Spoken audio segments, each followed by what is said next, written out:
xaaji guddi Sen TV ak yéeneem ci jox leen ay xibaar yu gën a mat ci fépp ci Sénégal ak bitim réew. Sen TV, l'actualité, c'est ici et nulle part ailleurs. Bienvenue chez vous.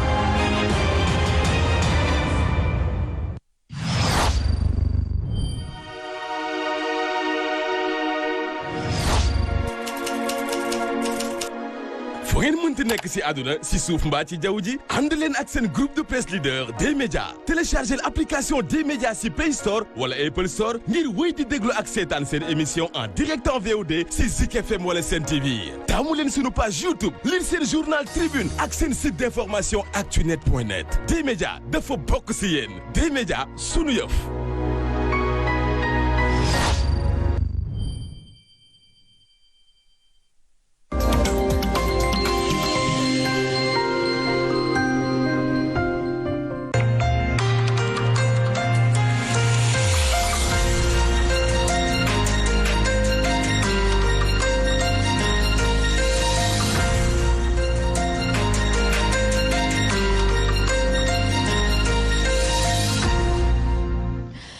Mesdames et messieurs, bonsoir. Très heureuse encore une fois de vous retrouver dans votre magazine d'information, l'essentiel qui traite l'actualité du jour. Et l'actualité, comme vous le savez, c'est toujours la Covid-19 qui gangrène. De ce fait, l'essentiel a pour thème ce soir des chiffres et des lettres. Et nous avons ici sur le plateau le professeur Moubarak Lo, qui est le directeur général du DPE, Bureau Prospective Économie. Et c'est ça ? Bonjour. Bonsoir, professeur. Bonsoir. Ravi de vous retrouver dans ce Merci thème. beaucoup.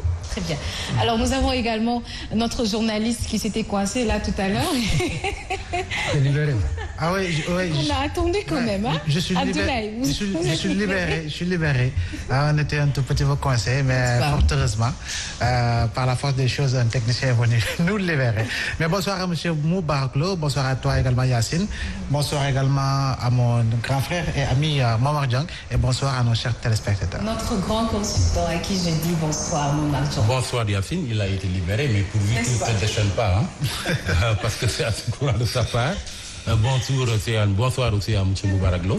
Bonsoir également à nos téléspectateurs. Alors, comme je vous le disais tout de suite, le coronavirus continue de faire son bout de chemin. C'est des chiffres au quotidien au Sénégal, nombre de morts, nombre de personnes infectées.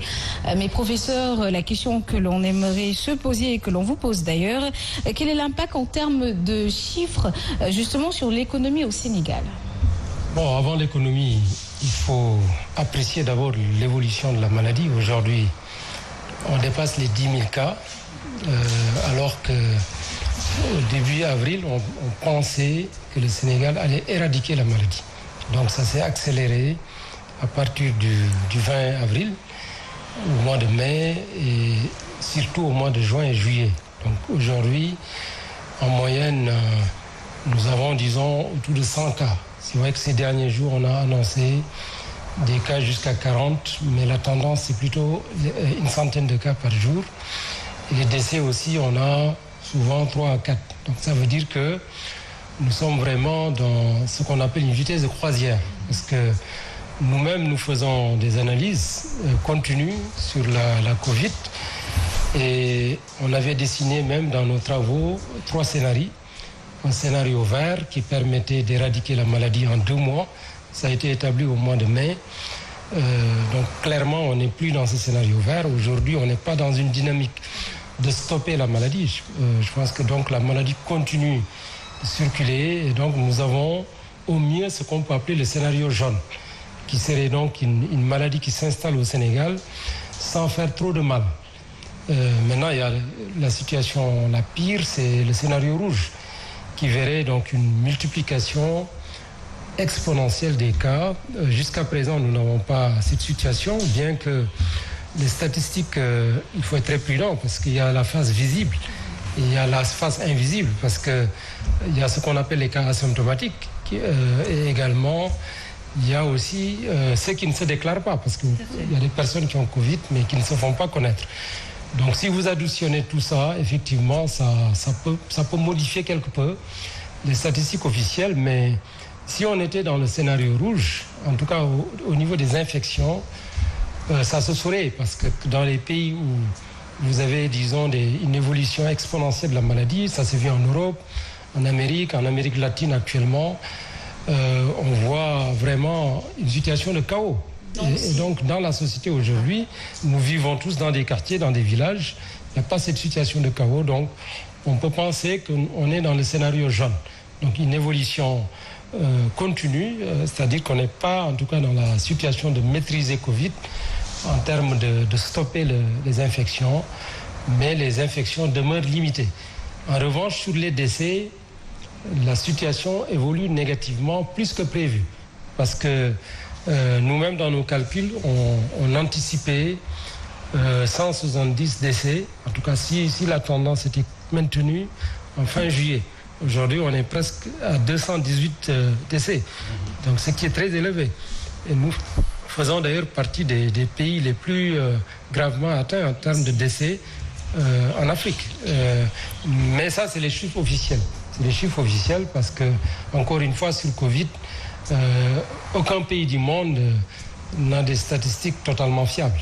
Parce qu'il y a beaucoup de cas, il y a certains pays qui délibérément choisissent de ne pas déclarer tous les cas ou de ne pas les collecter. Parce que, rappelez-vous qu'en Europe, au début, on disait que ceux qui viennent à l'hôpital, c'est seulement ceux qui sont des cas graves. Et c'est ces personnes-là qui étaient collectées comme des personnes ayant Covid. Alors que vous avez tout ce monde qui était dans les maisons ou qui était traité pour des situations bénignes. Donc c'est pour vous dire qu'il faut aujourd'hui être très prudent. La maladie est encore là. Il faut éviter qu'on passe de ce scénario jaune qui semble être le scénario tendanciel, c'est-à-dire que jusqu'à ce qu'on découvre un vaccin, on peut anticiper que la situation va continuer dans la même dynamique, c'est-à-dire donc autour de 100 cas par jour, avec, disons, une évolution à la baisse ou à la hausse, suivant le nombre de tests et suivant d'autres paramètres, notamment dépendant des personnes qui se déclarent. Maintenant, il faut maîtriser les décès. Pour maîtriser les décès, il faut agir vite. Ça veut dire qu'il faut aller vers les populations, leur dire de se signaler très tôt. Parce que s'ils attendent que la maladie évolue très, très, très longuement pour pouvoir venir dans les hôpitaux, bien évidemment, ça peut augmenter le nombre de décès. Donc aujourd'hui, pour le Sénégal, il y a la bataille de la transmission communautaire qui demeure et je pense qu'il faut une mobilisation beaucoup plus forte que ce que nous avons aujourd'hui. Il y a beaucoup de discours, mais dans les faits, dans les sociétés, dans les quartiers, dans les villages, je pense qu'il y a un gap énorme entre les discours et les réalités. Les communautés ne sont pas totalement mobilisées pour lutter contre Covid. Donc, si je vous ai bien entendu, vous faites régulièrement des études sur l'indice de sévérité de la Covid-19 au Sénégal en comparaison au reste du monde. Justement, pour revenir, qu'est-ce qu'on peut retenir de la dernière étude en date du 3 août ? Oui, vous savez, c'est un indice qu'on publie toutes les semaines. Le Sénégal, le 8 avril, était 3e mondial. Donc c'est un pays qu'on commençait à saluer au niveau mondial pour dire le miracle sénégalais, qu'est-ce qu'il explique ? Effectivement, on avait des taux de guérison très élevés, des infections limitées, etc., parce qu'on était sous confinement. Ce qui expliquait les guérisons, c'est parce que n'oubliez pas qu'à l'époque, on avait ce qu'on appelait des cas importés. Les cas importés sont interceptés à l'aéroport, confinés. Ensuite, les cas qu'on ne découvrit pas très vite, on faisait la recherche des cas contacts, qu'on isolait également dans des hôtels. Et ça permettait très rapidement de prendre en charge les cas. C'est ça qui a expliqué les taux de guérison très élevés. Le fait aussi qu'il n'y ait pas eu, disons, des contaminations importantes. Mais à partir d'avril, on a eu l'apparition des cas communautaires. Et donc, ça a changé la situation du Sénégal. Aujourd'hui, le Sénégal, qui était vraiment un miracle à début avril, est devenu un pays normal. Aujourd'hui, le Sénégal n'a plus quelque chose de particulier parce que même en termes de guérison, on ne fait pas mieux pour l'essentiel que les autres pays de l'Afrique de l'Ouest ou de l'Afrique, en moyenne. On est un peu dans la moyenne. Donc, il n'y a plus d'exception sénégalaise. Et donc, on est devenu un pays normal.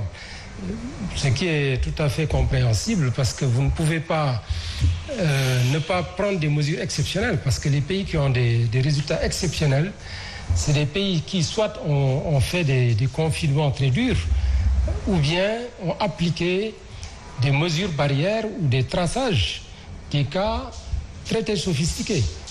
Au Sénégal, donc, le port de masque n'est pas systématique au niveau des populations. Aujourd'hui, même ceux qui ont des masques ne les portent pas de manière convenable ou bien n'ont pas des masques de qualité. Et donc, les cas ne peuvent qu'augmenter. Maintenant, il faut gérer la situation parce qu'elle n'est pas encore dramatique, mais elle est devenue sérieuse. Et il faut tout faire pour, comme je dis, ne pas avoir cet emballement des cas et cette augmentation des cas graves, parce que les hôpitaux ne seraient plus en mesure de les prendre en charge et le Sénégal serait vraiment dans une situation difficile. Et là, il y aurait un impact terrible sur l'économie.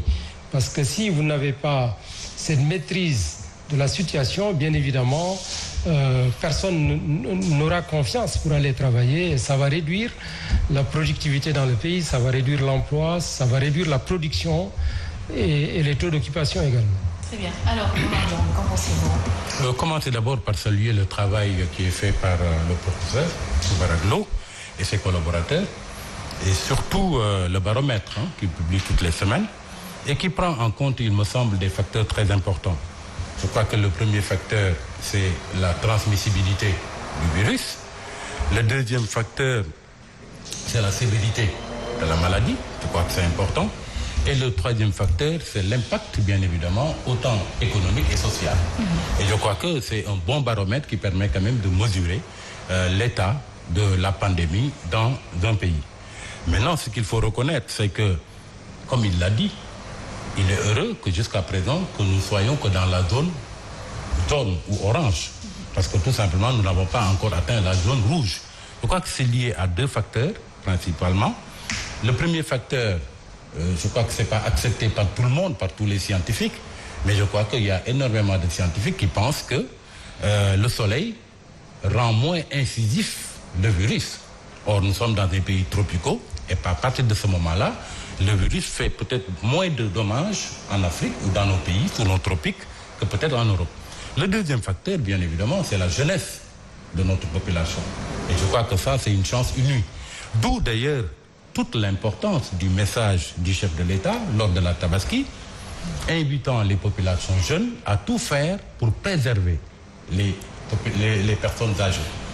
Et c'est dommage tout simplement que la communication officielle du ministère ne soit pas allée dans ce sens pour accompagner ce message du président de la République pour que les populations puissent s'en saisir.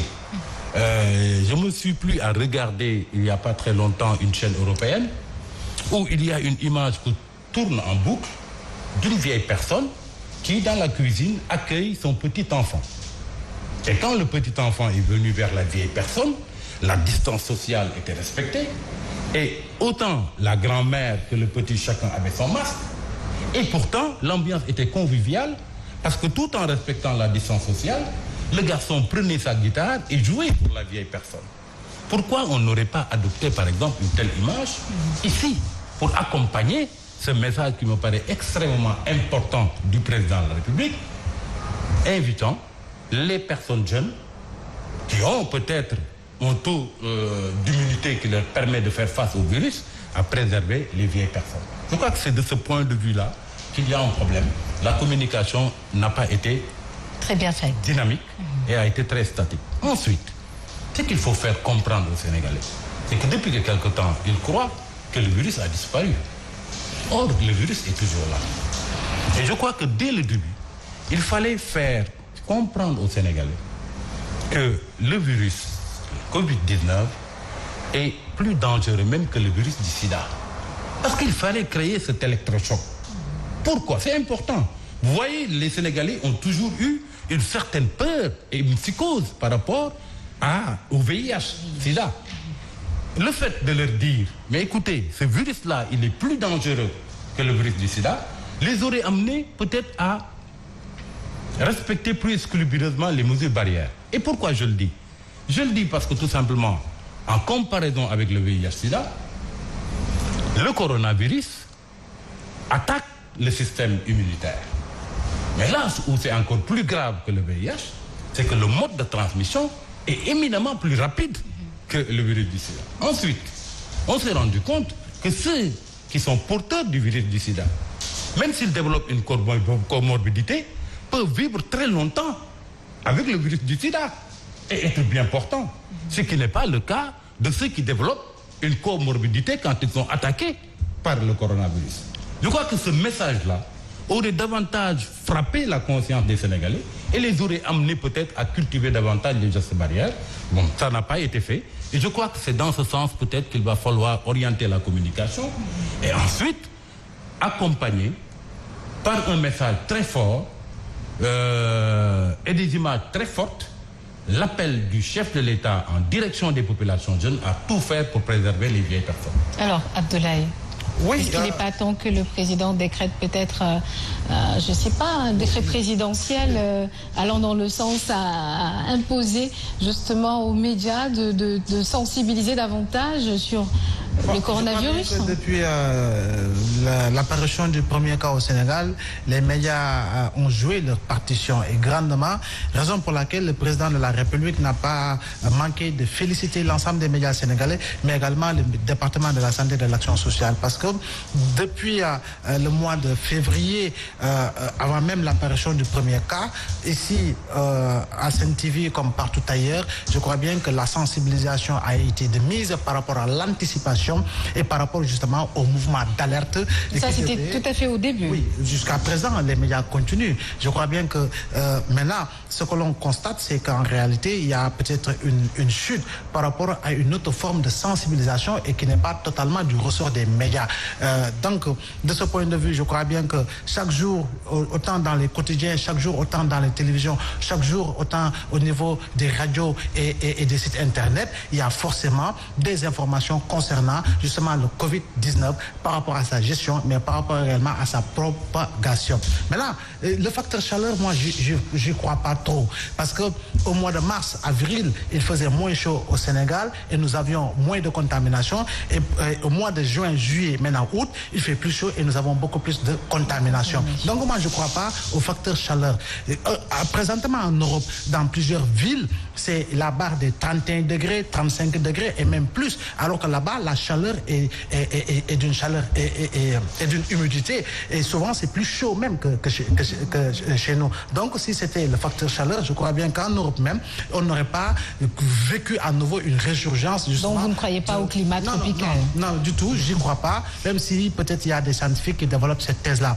L'autre argument également, avec maman, l'image de la grand-mère et de son petit-fils, je l'ai suivi plusieurs fois, mais également, ça peut marcher dans ces pays-là parce que c'est par rapport à leur culture et par rapport à leur approche sociologique et familiale. Alors que chez nous, nous n'avons pas de famille pratiquement nucléaire. Nous mangeons à même le sol, nous partageons le même bol avec notre grand-mère, avec notre père, avec notre mère, les enfants, tous autour du bol. Je crois bien que c'est là où il fallait être beaucoup plus ingénieux par rapport justement à la protection qui devait être de mise et concernant les personnes âgées, mais également les personnes vivant avec certaines pathologies, aller dans le sens justement de mesurer justement le contenu communicationnel, mais lié justement à notre réalité et à notre approche sociologique et sociale pour nous dire qu'en réalité, il nous faut avoir justement ce comportement par rapport justement au Covid et par rapport aux personnes âgées. Parce que chez nous, nous n'avons pas la tradition de manger à table, chacun avec son assiette, chacun avec sa fourchette et son couteau. Non, nous partageons le bol parce que c'est ça le sens justement du partage et c'est ça justement le sens de l'intérêt commun et familial. Maintenant, le contenu communicationnel, je crois bien que M. Moubaklo l'a déjà développé une fois dans une de ses contributions. L'apport justement des religieux au Sénégal. Nous n'avons pas beaucoup insisté sur ce facteur communicationnel. Et je crois bien que le khalife général de Tidjane a déjà donné l'exemple par plusieurs fois, à chaque fois que de besoin, il insiste. Pourtant, les autorités politiques publiques pouvaient mieux utiliser l'image du khalife général de Tidjane pour aller dans le sens d'une meilleure communication par rapport justement à l'impact communautaire, mais également utiliser l'image de Serigne Mountakha Mbacké, utiliser l'image des autres khalifes généraux partout au Sénégal, à Yoff, un peu partout, mais également aller dans le sens d'utiliser chaque personne susceptible d'être porteuse de voix parce que personnalité publique et qui pourrait impacter justement sur le comportement du Sénégal. Les jeunes jeunes, justement, présentement, c'est la couche la plus vulnérable par rapport, justement, à la contamination, parce que ce sont les jeunes aujourd'hui qui ne respectent plus rien. Mais il y a des jeunes comme eux qui sont des personnalités publiques, qui occupent le monde du rap, qui occupent le monde du football et qui sont des internationaux connus à travers le monde, qui occupent d'autres secteurs de l'activité économique, sociale, sportive et culturelle, que l'on pouvait également mettre au devant de la scène pour aller dans le sens justement de recréer ce déclic comportemental lié justement à la gestion du Covid-19 pour permettre au Sénégal d'aller dans le sens de diminuer drastiquement justement les cas communautaires, parce que tant que nous ne vaincrons pas les cas communautaires, ma foi, il nous sera très difficile de vaincre la pandémie. Alors, professeur, des stratégies qui sont quand même pas trop désirées, on va dire, parce qu'on en parle souvent ici sur ce plateau. Selon vous, où vraiment le gouvernement du Sénégal a péché ou a failli? Bon, moi, contre la propagation, justement. Je travaille dans l'État, donc je ne peux pas parler de faillite ou d'échec. Mais je peux parler avoir votre opinion. de points d'amélioration.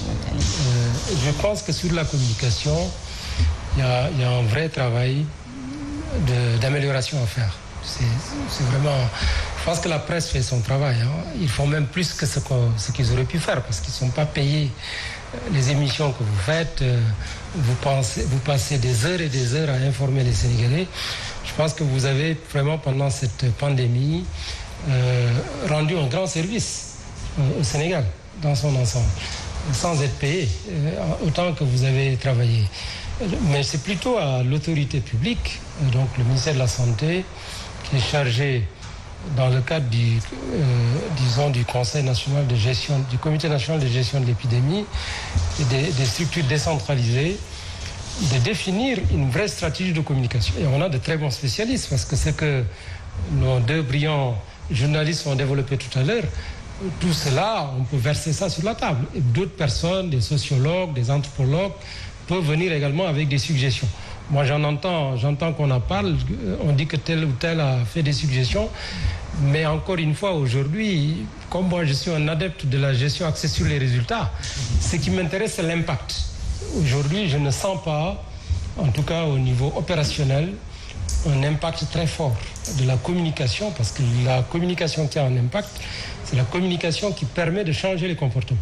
Mais si les comportements... Maintenant, d'où vient ce problème de communication dont on parle? Bon, je pense qu'il faut juste définir une vraie stratégie. Il y a des spécialistes qui sont là, il faut les regrouper, prendre la peine de définir cette stratégie. Ça ne peut pas être fait à la va-vite. Il faut bâtir ça, ensuite dérouler ça de manière offensive, y compris en allant sur le terrain. Moi, je verrais bien que le responsable de la santé, qu'on le voit, disons, chaque jour dans un département et demain dans un autre département. C'est comme ça que je vois la communication. On doit vous sentir sur le terrain. Donc, si j'avais des conseils à faire, ce serait vers ça. Non seulement une vraie stratégie, mais une présence sur le terrain. Il ne faut pas que ce soit juste des opérations coup de poing, après, qui ne sont pas suivies en tout cas d'autres mesures. Il faut que ce soit offensif et très puissant en termes de communication. Le deuxième élément, sur les éléments de résilience dont vous parliez tout à l'heure, parce que nous-mêmes, dans le cadre de nos études, on a regardé effectivement la sévérité de la maladie. Il y a certains pays qui font plus de résultats que d'autres. Et aujourd'hui, la question qui se pose, pourquoi les cas n'ont pas explosé en Afrique? Parce qu'aujourd'hui, sur le continent africain, on est autour de 1 million de cas. Et sur les décès, on est environ à 20 000, 21 000 décès, à 22 000. Et donc, on fait beaucoup moins que même la France. La France a plus de 30 000 décès, ou environ 30 000. Toute l'Afrique fait moins que rien que la France ou l'Italie ou l'Espagne. Ça veut dire qu'il y a sans doute des éléments de résilience. Et vous avez cité tout à l'heure la température. Effectivement, dans la littérature, vous trouverez des papiers. Il y a des papiers qui ont été faits qui montraient que c'est-à-dire 1 degré de température permettait de réduire le nombre de cas d'un certain pourcentage, par exemple de 1,5%. Je donne juste cet exemple. Et donc, plus la température est élevée, et moins vous avez de cas. Mais aujourd'hui, ces études qui ont été faites au printemps, certains commencent à les remettre en cause en disant on est en été, mais les cas ne réduisent pas. Vous allez en Inde, vous avez la mousson, vous avez la chaleur, donc vous avez à la fois l'humidité et la chaleur, mais malgré tout, les explosions de cas augmentent. En revanche, il y a 2 facteurs qui me paraissent très importants et qu'on trouve en Afrique. C'est peut-être ça qui explique la résilience de l'Afrique. Le premier élément, c'est les anticorps. Les anticorps parce que donc les vaccinations contre la tuberculose, donc BCG, les vaccinations et les médicaments qu'on a tous pris contre le paludisme et qu'on continue de prendre. Donc nous, pratiquement chacun de nous, chaque année, il a une petite attaque de paludisme. Donc, et au fur et à mesure que vous consommez ces produits, mais bien évidemment, ça vous rend plus fort. Et donc ça, à la limite, même si vous comparez les Africains, les Noirs américains, ça peut expliquer la différence. Ce n'est pas une question de peau, c'est une question d'anticorps. Le fait de consommer des produits ou de prendre des vaccins. Donc les personnes qui prennent ces médicaments ou ces vaccins ont plus de chances de résister à Covid. Donc nos vaccins sont beaucoup plus virulents que ceux des... Non, disons, parce que le coronavirus ressemble un peu au palu, disons, il y a des corrélations entre le paludisme et... On parle même de grippe sévère. Voilà, les analyses qui ont été faites ont montré que les pays qui ont une histoire de palu ont moins de cas que les pays qui n'ont jamais connu de palu. Et ça, ce qui l'explique, c'est que les pays qui ont palu, ils ont l'habitude de consommer ces médicaments, de prendre les vaccins, ceux qui ont également la tuberculose. Donc ça, c'est le premier élément. Deuxième élément, c'est la jeunesse. Effectivement, si vous êtes jeune, vous avez plus d'anticorps. Votre système immunitaire est plus fort. Tout à fait. Et donc, si vous multipliez, parce que n'oubliez pas qu'un pays comme le Sénégal, vous avez la moitié de la population qui n'a pas 18 ans. Ça veut dire que cette population-là, même si Covid vient, l'individu peut faire face. Et donc, ça développe ce qu'on appelle des cas asymptomatiques ou des cas très bénins. C'est ça qui explique la résistance et la résilience de l'Afrique. Maintenant, effectivement, il faut protéger les personnes qui ont des comorbidités, donc les personnes malades. Il faut protéger les personnes âgées parce que c'est les deux qui, en tout cas, si on ne fait pas attention, peuvent être emportés par la maladie. Donc, effectivement, il faut continuer à maintenir les gestes barrières, mais surtout en direction des personnes âgées et des personnes qui sont malades, et continuer également ce travail de communication dont j'ai parlé tout à l'heure pour que chacun prenne ses responsabilités. Mais ça, c'est du rôle de l'État. Les médias, je pense, ont déjà fait le travail. Très bien. Alors, nous allons parler du plan de résilience économique pour faire face à cette pandémie que l'État du Sénégal a mise en place. En tout cas, c'est bien. Mais est-ce qu'on peut dire que c'est suffisant si l'on sait que tous les autres secteurs sont quand même touchés? Bon, disons, il y a 3 phases. Et chaque phase correspondant à un plan particulier. Vous avez le temps de Covid, c'est-à-dire pendant Covid. Là, il s'agit d'éviter la faillite des entités économiques. Donc, c'est pourquoi le gouvernement a mis en place ce qu'on appelle un plan de résilience. Et donc, ça permet d'empêcher la fermeture des entreprises. Parce qu'il y a des entreprises, si vous ne les soutenez pas, elles vont disparaître. Et même après la fin de la maladie, elles ne pourront pas se relever. Elles auront disparu. Et donc, l'État a fait des efforts pour accompagner les secteurs les plus touchés, comme dans le secteur de l'hôtellerie, la restauration, le transport. Tous ces secteurs-là ont été appuyés pour leur permettre de survivre. Donc là, c'était une stratégie de survie. Le deuxième élément, c'est aujourd'hui, on retourne à l'activité économique. Et donc, il faut faire ce qu'on appelle la relance. Donc ça, c'est le deuxième temps. Le deuxième temps, c'est le temps de la relance. Parce que vous aviez des activités qui, même si on n'était pas à l'arrêt, elles étaient au ralenti. Donc, vous avez également perdu en termes de PIB. Parce que n'oubliez pas que le Sénégal, aujourd'hui, dans le meilleur des cas, selon le gouvernement, on devrait faire 1,1% de taux de croissance. C'est bien parce qu'en Afrique, en moyenne, l'Afrique va faire moins 3,4%. Dans le monde, il y a des pays qui vont avoir moins 10%. Donc nous, on aura une croissance légèrement positive. Et même pour avoir cette croissance légèrement positive, parce que n'oubliez pas que le deuxième trimestre, la croissance a été négative, même le premier trimestre, d'après les calculs de l'Agence nationale de la statistique, pour le premier trimestre. Le deuxième trimestre, c'est les estimations de la direction de la prévision. Donc sur les 2 trimestres, on a connu une croissance négative au Sénégal. Donc pour pouvoir avoir une croissance positive en fin d'année, il faut qu'au deuxième trimestre, on fasse ce qu'on appelle du rattrapage.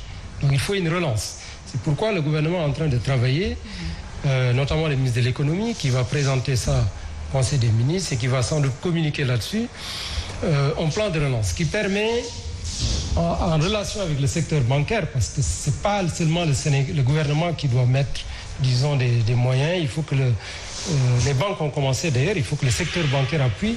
Vous avez vu, certaines banques ont déjà défini des facilités pour accompagner les PME, pour leur permettre de reprendre les activités avec vigueur. Donc il faut des crédits, de l'argent frais. Maintenant, le troisième niveau, ça dépasse la relance. Ça, c'est vraiment le grand rebond. Ça, ce serait, disons, à partir de 2021, donc d'accélérer la croissance pour retrouver le chemin de l'émergence. Parce que n'oubliez pas que pour que le Sénégal puisse devenir émergent, il faut qu'il réalise des taux de croissance de 7 à 8%. Et dans le second PSE qui est en train d'être mis en œuvre, le second plan d'action, le gouvernement a anticipé 9% de croissance entre 2019 et 2023. En 2019, la croissance, on a eu 5,3. En 2020, on aura 1,1. Donc en moyenne, sur les 2 ans, on a 3,2. Et vous voulez faire 9% sur 5 ans. Donc vous voyez le chemin qui vous reste, parce que si vous... Bon, j'essaie de faire un calcul mental rapide. Vous avez fait 3,2 pendant 2 ans, donc il vous reste 3 ans. Donc sur les 5 ans, vous devez faire 45, en quelque sorte. Vous enlevez 6,2, ça vous fait 39. Donc il faut que vous ayez chaque année un taux de croissance à partir de 2021 de 12,5% en moyenne. 12,5%. Ça, ce n'est pas une mince affaire. Si vous voulez faire 12,5%, ce n'est pas le plan de relance qui va être voté ou adopté ces prochains jours qui vont permettre de faire ces 12,5%. Il faudra repenser même le modèle de développement. Ça veut dire que le plan Sénégal émergent, son plan d'action, devra être reformulé en gardant les grands axes stratégiques, mais il faudra lui insuffler un nouveau dynamisme, de nouveaux moteurs pour soutenir cette croissance rapide à 12,5%. Très bien. Vous m'avez poussé à faire un calcul mental. On a bien vu. C'est votre domaine, de toute façon. Alors, Momar, pour terminer très rapidement. Écoutez, moi, je crains le pire au plan économique. C'est vrai que l'État a fait de gros efforts pour soutenir les entreprises. C'était dans un instant de survie. Mais il est connu que quand on connaît des phénomènes, par exemple, comme celui de la pandémie, il faut toujours calculer l'impact, non pas aujourd'hui, mais à M+1 ou M+2. Donc, les ravages que la pandémie aura causés sur notre économie, nous ne pouvons réellement le mesurer que peut-être dans 1 an. Ça, c'est un premier problème. Ensuite, le deuxième problème qu'il y a, c'est que ceux qui ont appelé à l'annulation de la dette ou à un moratoire de la dette n'ont pas forcément rendu service à des pays comme le nôtre. La preuve, il y a les agences de notation qui ont dégradé la note de ces pays-là en estimant qu'un pays qui demande l'annulation de sa dette ou qui demande un moratoire n'est pas suffisamment solvable pour attirer des crédits, et surtout des crédits privés. Donc de ce point de vue-là, on va vers un problème. Comment faire financer la relance? Ça, c'est la première chose. La deuxième chose aussi, c'est qu'on s'est rendu compte que le Covid a affecté des secteurs pourvoyeurs de devises et sur lesquels reposait l'économie sénégalaise, comme par exemple le secteur touristique. Récemment, les pertes du secteur touristique ont été estimées à 245 milliards de francs, ce qui est énorme. Il y a également un secteur... Sur quel pays? Non, au Sénégal. 245 milliards. Je n'y crois pas. Pour tout le secteur touristique. Je n'y crois pas. C'est les chiffres, en fait, qui ont été avancés par les acteurs du secteur. Je n'y crois pas. Non. Il y a également un secteur comme la pêche. Avant même la pandémie a connu des difficultés, mais connaîtra davantage de difficultés avec la pandémie. Et ensuite, il y a que les revenus pétroliers que nous espérions ne seront pas automatiquement, peut-être dans 2 ou 3 ans, disponibles. À partir de ce moment-là, il y a un problème. Mais Moubarak a insisté sur un point qui me paraît éminemment important, qui dit qu'il va falloir pour la relance que l'État se fasse accompagner par le secteur bancaire. Et c'est à ce niveau que moi j'ai les plus grandes appréhensions. Parce que le mal de l'économie sénégalaise, c'est justement de ne pas avoir un secteur bancaire pouvant l'accompagner. Parce que c'est ça le mal que nous avons. Aujourd'hui, 80% de notre secteur bancaire est détenu par des banques étrangères. Et il y a des pays qui se sont débrouillés pour avoir des banques, y compris même au Sénégal. La Mauritanie a une banque ici au Sénégal. Le Bénin avec Coris Bank a une banque ici au Sénégal. Il y a le Nigeria avec UBA, etc. Mais le Sénégal n'est pas présent sur le plan bancaire. Il y a Outarde qui à peine, appartenant d'ailleurs à l'homme d'affaires Baba Diaw, qui vient à peine de démarrer cette activité. Or, pour relancer une économie, on a surtout besoin de l'appui vraiment sans faille d'un secteur bancaire, et de ce point de vue-là, il y a un problème. Alors, donc vraiment, je ne veux pas faire l'oiseau de mauvais augure, mais très sincèrement, pour la relance, j'ai énormément d'appréhension. Abdoulaye, très rapidement. Une croissance à 2 chiffres depuis qu'on en parle. Le Sénégal a beau être un bon élève devant les institutions de Bretton Woods, mais quand même arriver à un niveau de croissance de 10%, de l'ordre de 10%, 11%, mais ce n'est pas demain la veille. Je crois bien qu'il faudra travailler dur, il faudra que l'administration, par rapport justement à cette dématérialisation dont on parle, puisse jouer pleinement son rôle, parce que rien qu'au niveau de l'administration sénégalaise, il y a énormément de pertes, quoi qu'on puisse dire. Il faut impérativement que le secteur privé soit beaucoup plus renforcé, que ce secteur privé occupe justement le devant de la scène pour justement permettre de la création de richesses, et qui dit création de richesses parle forcément de création d'emplois. Le secteur bancaire également, Momar a raison, parce que j'ai entendu un capitaine d'industrie dire qu'en réalité, que par rapport à l'impact du coronavirus sur l'économie aujourd'hui, les banques aujourd'hui ne sont pas trop ouvertes à financer justement la relance justement de plusieurs petites et moyennes industries, petites et moyennes entreprises. Et je crois bien que là où l'État devra jouer pleinement son rôle, autant le président, autant le ministre de l'économie, des finances, du budget, etc., autant les autres départements concernés, pour aller dans le sens justement de pousser les banques à aller dans le sens de financer et de refinancer justement toutes ces entreprises en difficulté. Sinon, la récession économique, nous continuerons de la vivre. En quelques jours, les États-Unis sont passés à moins 32% du produit intérieur brut.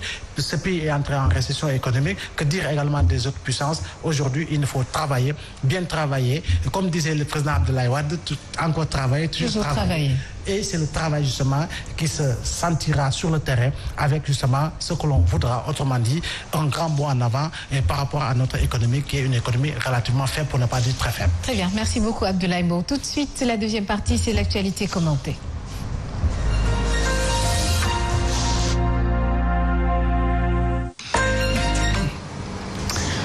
La communauté libanaise au Sénégal suit de tout près la situation au Liban.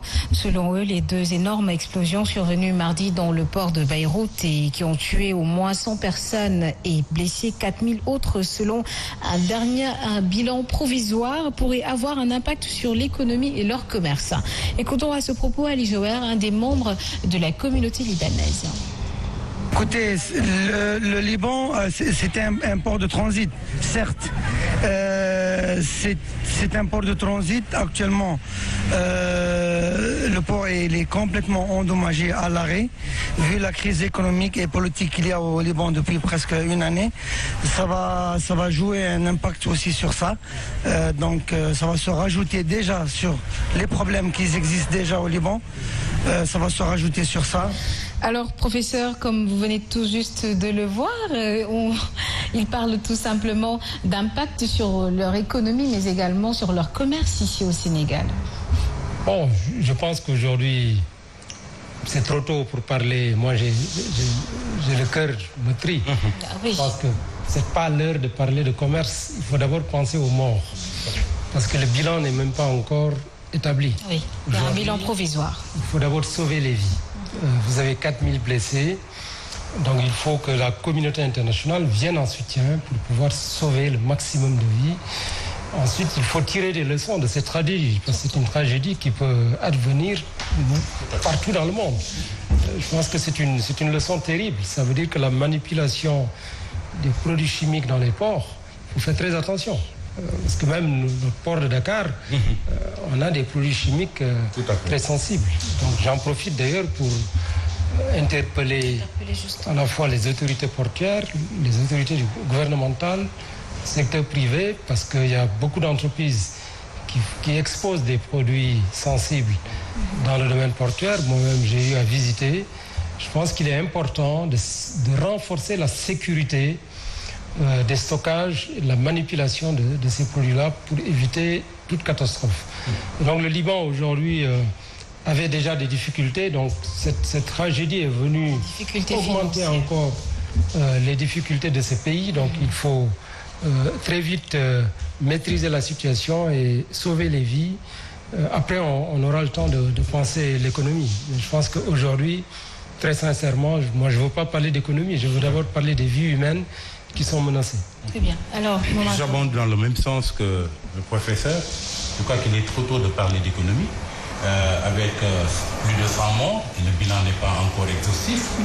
300 000 personnes qui restent sans domicile fixe parce que l'impact des explosions s'est développé sur un rayon énorme et a eu à détruire énormément de maisons. Je crois que c'est à ce niveau-là qu'il y a un problème. C'est vrai qu'on a toujours parlé de la sûreté portuaire. Je crois que c'est aujourd'hui l'occasion de mettre l'accent particulièrement sur ça. Et le professeur a raison de faire allusion à ce qui s'était passé, par exemple, il y a quelques années au port de Dakar, avec l'explosion d'un camion d'ammoniac. Ça veut dire qu'il y a beaucoup de ports avec la manipulation des produits chimiques qui peuvent être exposés au même problème aujourd'hui. C'est vrai qu'il y a Trump qui parle d'attaques terroristes, peut-être qui pourraient être liées à ça, mais je ne crois pas qu'il faille aller dans ce sens. Je crois qu'il est le seul d'ailleurs. Il est le seul d'ailleurs à abonder dans ce sens. Moi, je pense qu'il est surtout question ici de la sûreté portuaire et de la rigueur qu'il faut mettre dans la manipulation. Il va chercher des pots au Hezbollah, probablement. Parce qu'on sait pertinemment que le Hezbollah est également présent au Liban. On sait pertinemment que le guide Nasrallah est très influent entre l'Irak, le Liban et le Liban.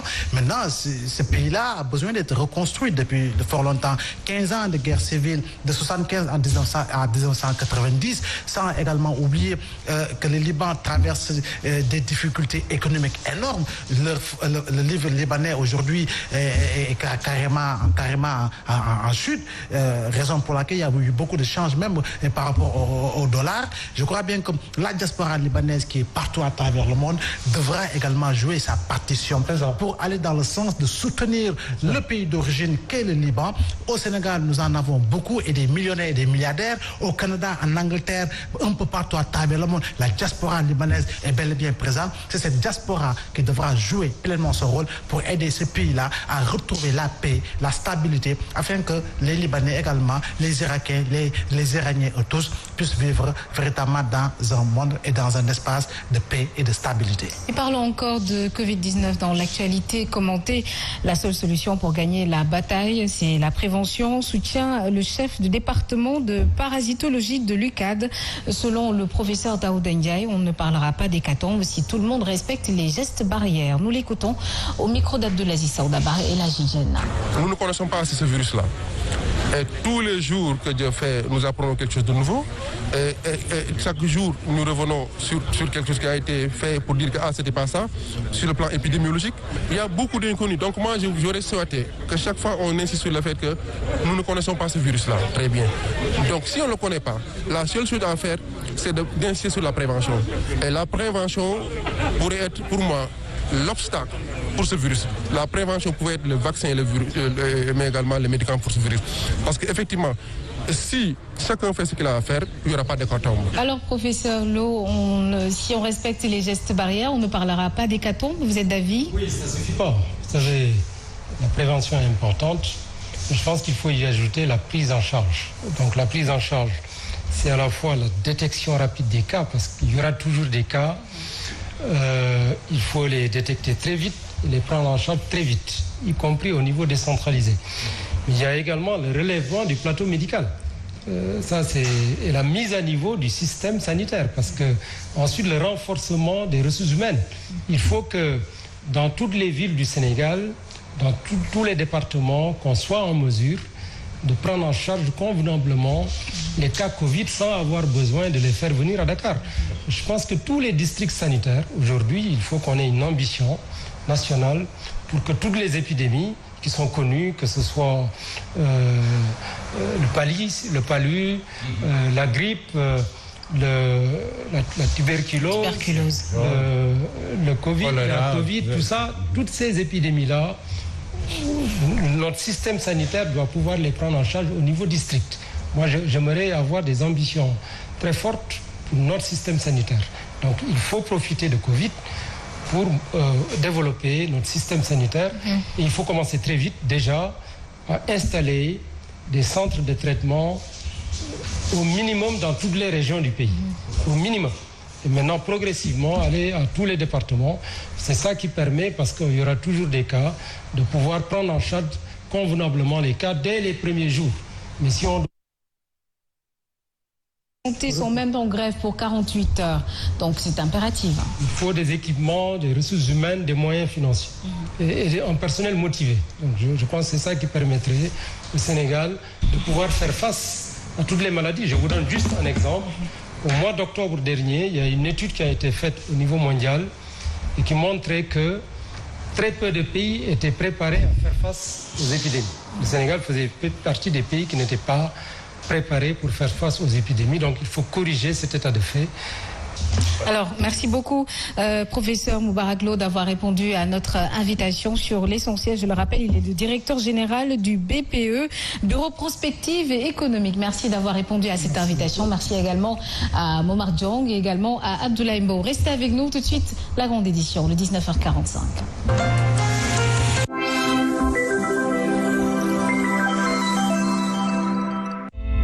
ci jamono ji ñu tollu ak feebaru coronavirus bi nañu gëna faratal raxas suñuy loxo ak saabu te di ci ñaax njaboot gi yépp saa su nekk Cetex saabu liquide la bu du te gaaw a xëpp di dindi bépp saleté ak microbe bàyyi ñu ak xet gu neex disponible chez Casino, U-Utile, U-Express, Auchan et Exclusive.